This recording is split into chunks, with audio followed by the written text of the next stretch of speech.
Modi government का पहला budget तीसरी टर्म का अनाउंस हो गया है और ये बजट काफ़ी अच्छा रहा है। मार्केट का ऐसा एक्सपेक्टेशन था कि बीजेपी को एब्सोल्यूट मेजॉरिटी इस टाइम नहीं मिल पाई है, तो बजट में काफ़ी पॉपुलिस्ट हो सकता है, सब्सिडीज हो सकते हैं, फ्रीबीज हो सकते हैं, पर ये बजट काफ़ी ग्रोथ ओरिएंटेड रहा। इसमें सबसे पहले तो फिस्कल बेसिस पे डिसिप्लिन बहुत ही स्ट्रॉन्ग है। फिस्कल डेफिसिट का टारगेट 4.9% है, जो कि मार्केट की एक्सपेक्टेशन 5.1% से काफ़ी अच्छा है। यहाँ पे काफ़ी कुछ अच्छी एलोकेशन की गई है इंफ्रास्ट्रक्चर पे। इंटरिम बजट में जो 11 लाख करोड़ का एलोकेशन था कैपिटल आउटले पे, इस बजट में भी उसको मेंटेन रखा गया है। साथ ही साथ एक 30% इंक्रीज है इन ग्रांट्स फॉर कैपिटल एसेट, तो करीबन 15 लाख करोड़ का गवर्नमेंट ने एलोकेशन किया है कैपिटल आउटले पे, इंफ्रास्ट्रक्चर डेवलपमेंट पे। ये मार्केट एक्सपेक्टेशन से ज़्यादा है और काफ़ी फोकस है जो कि एरियाज हैं रोड्स, रेलवेज, पावर, डिफेंस पे। तो इन सेक्टर्स के स्टॉक्स में एक जो स्ट्रक्चरल ग्रोथ स्टोरी है वो इंटैक्ट ही रहने वाली है। दूसरा है कि गवर्नमेंट ने जो सेंसिटिव इश्यूज थे एम्प्लॉयमेंट के, सोशल जस्टिस के या फिर हाउसिंग के, specially in case of urban poor, and lastly middle class का एक कंप्लेन रहा है कि पिछले कई बजट में उनके लिए कुछ भी नहीं आया है। सो ये जितने भी सारे टॉपिक्स थे, इसको भी इस बजट में गवर्नमेंट ने काफ़ी इफेक्टिवली एड्रेस किया है।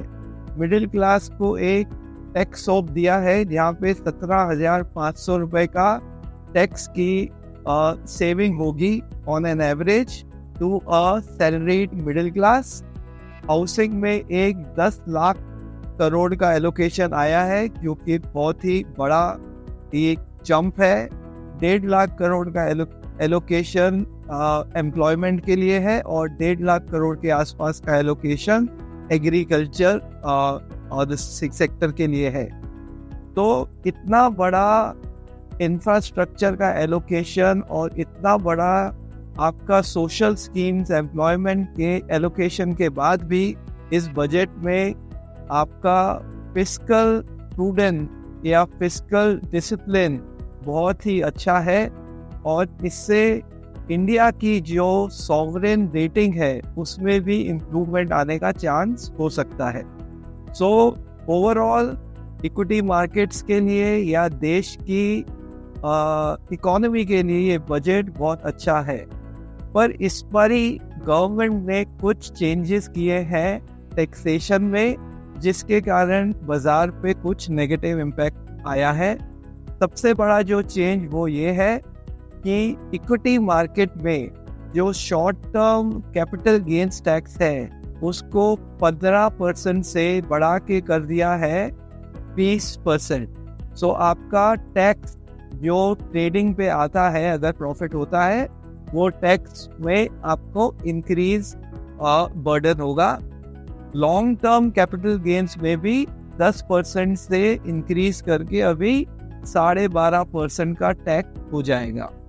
इसके साथ साथ एफएनओ सेगमेंट में जो सिक्योरिटी ट्रांजैक्शन टैक्स है एसटीटी, वहाँ भी काफ़ी शार्प इंक्रीज गवर्नमेंट ने किया है और ये इसको ध्यान में रखते किया है कि काफ़ी स्मॉल इन्वेस्टर एफएनओ सेगमेंट में काफ़ी स्पेकुलेशन कर रहे हैं एंड 90 और 90% प्लस इन्वेस्टर्स का इस सेगमेंट में लॉसेस हो रहे हैं। तो आरबीआई और सेबी ने भी इसको ध्यान में रखते हुए प्रश्न रेज किए थे और गवर्नमेंट ने ऑलरेडी इस पे स्टेप्स अनाउंस किए हैं इस बजट में, और ये एक बाजार के लिए नेगेटिव था, सिग्नल था, पर हमारा ऐसा मानना है कि बाजार बहुत जल्दी ये टैक्स चेंजेस को एडजस्ट कर लेगा, एब्जॉर्ब हो जाएगा और बाजार फिर से एक फंडामेंटल बेस्ड मूवमेंट पे आ जाएगा। और जो ये वॉलेटिलिटी आई है शॉर्ट टर्म में, ये बेसिकली इन्वेस्टर्स के लिए एक अच्छी अपॉर्चुनिटी है। अभी हम सेक्टर्स पे इम्पैक्ट अगर देखें तो मेजर जो नेगेटिव इम्पैक्ट आता है वो रियल एस्टेट पे आता है, क्योंकि रियल एस्टेट पे कैपिटल गेन्स टैक्स जो लॉन्ग टर्म है उसमें दर 20% से 12.5% पे ले आए हैं, पर इंडेक्सेशन का जो बेनिफिट होता था उसको गवर्नमेंट ने हटा दिया है। तो काफ़ी लोगों को रियल एस्टेट सेल पे जो प्रॉफिट आता है उसमें टैक्सेशन उनका बढ़ सकता है। इसीलिए शायद रियल एस्टेट में जो वॉल्यूम ग्रोथ आ रही थी, जो सेल्स आ रही थी, अपसाइकिल आ रही थी, उसमें शॉर्ट टर्म में एक नेगेटिव इम्पैक्ट आ सकता है। नंबर 2, गोल्ड पे जो इम्पोर्ट ड्यूटी शार्पली गवर्नमेंट ने किया है कट, उससे 2000 से 2500 रुपए का गोल्ड में प्राइस का आया है डिप, और उसके कारण गोल्ड फाइनेंसिंग जो है कंपनीज, उन पे भी सेंटिमेंटली नेगेटिव इम्पैक्ट आया है, क्योंकि उनके पास जो कोलेट्रल होता है रखा हुआ गोल्ड, उसके प्राइसेस या उसकी value has gone down overnight. ये जो दो थे वो पे नेगेटिव इम्पैक्ट था, पर पॉजिटिव साइड में कंज्यूमर है, कैपिटल गुड्स है, इंजीनियरिंग है, टूर्स एंड ट्रेवल्स है, ये कुछ सेक्टर्स है जहाँ पे काफी अनाउंसमेंट पॉजिटिव है, and these are in line with the expectation. Now talking specific about the stocks, कुछ लार्ज कैप स्टॉक्स जो बजट अनाउंसमेंट के बाद जिनमें बाइंग इंटरेस्ट आया है वो है Titan, ITC, Sun Pharma, NTPC and HAL।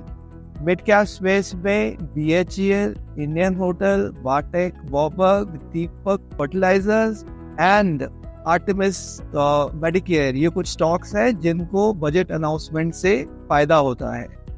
Lastly, अगर आप इंडियन स्टॉक मार्केट और इंडियन ग्रोथ स्टोरी का फायदा उठाना चाहते हैं, अच्छे वे में इन्वेस्टमेंट करना चाहते हैं, तो आप प्ले स्टोर पे जाके हमारा जो इन्वेस्टर्स के लिए मोबाइल ऐप है इन्वेस्ट टाइगर, उसको डाउनलोड करें। वहाँ पे हम 8 portfolios in terms of stock basket आपको देते हैं, जिसमें आप एक स्ट्रक्चर्ड वे में स्टॉक मार्केट में अच्छे शेयर्स में पैसे लगा सकते हैं, और जो स्टॉक मार्केट में मल्टी ईयर अपसाइकिल हमें दिख रही है उसका फायदा उठा सकते हैं।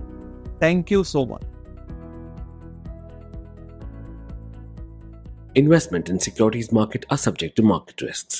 Read all the related documents carefully before investing.